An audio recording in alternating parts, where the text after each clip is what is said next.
Danny Ceballos with Unleashed Consulting and your best boss, take 5. So today we're going to be focusing on something that's become incredibly apparent um, over the past couple of months as the country and the world has wrestled with a new way of thinking about leadership and interactions and relationships and all of that, and then how it trickles down into how we interact with each other. So for you as a leader, how to navigate those differences, how to lead through the noise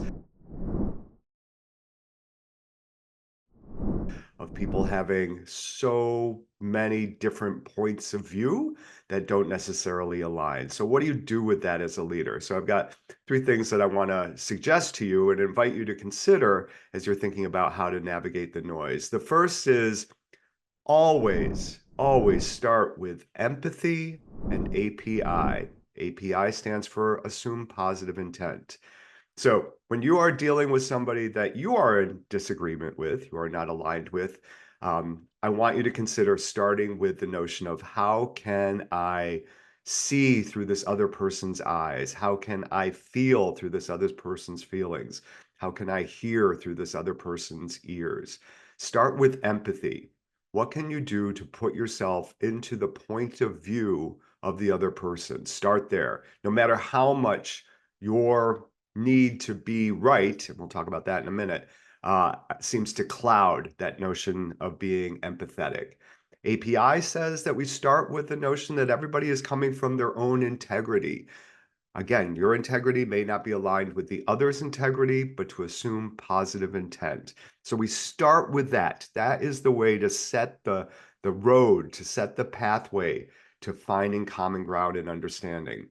Secondly, the importance of your superpower, nurturing the superpower of being curious, Again, we get caught up in our own sense of what is right and righteous. We think that it's the only way. We start with empathy to start to break through that. And then secondly, we adopt the mindset of being curious. Isn't that fascinating? Tell me more.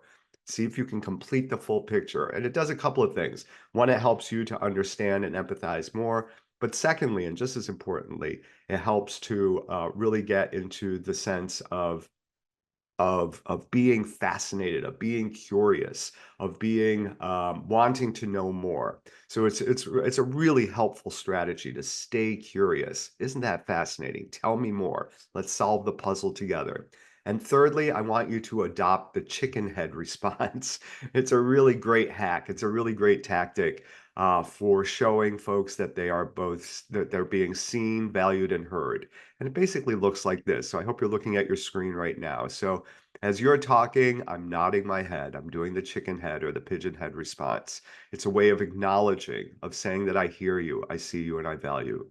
So that's the first strategy. Start with empathy, API, get curious, and adopt the chicken head response. Secondly, I want you to start innovating and exploring options. The idea of what can stay in front, what's important, what's the most important thing that we need to consider here.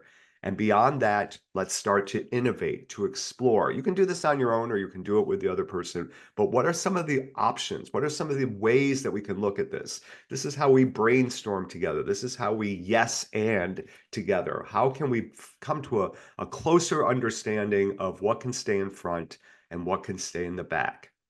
And then thirdly, I want you to consider whether you want to be righteous or effective.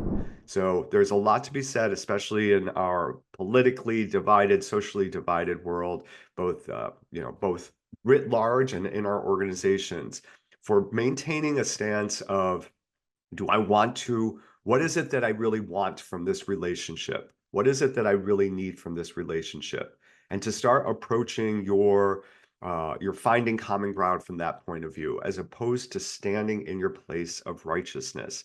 I can't tell you how many clients and client organizations that I deal with where folks within the organization are feeling this sense of righteousness that they need to bring to the forefront, and they lose their effectiveness. So in a lot of ways, you're biting yourself in the butt when you stay in this place of being righteous and not acknowledging that maybe that is not the most effective way. What do you want from this? What do you want from this relationship?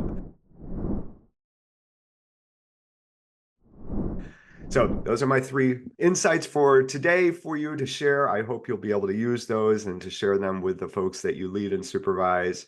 Start with empathy and API, get curious, innovate and explore, and thirdly, ask yourself, do you need to be right, righteous, or effective? Thanks so much. This is Danny Ceballos with your Unleash Consulting Best Boss Take 5. We'll see you next time. Bye now.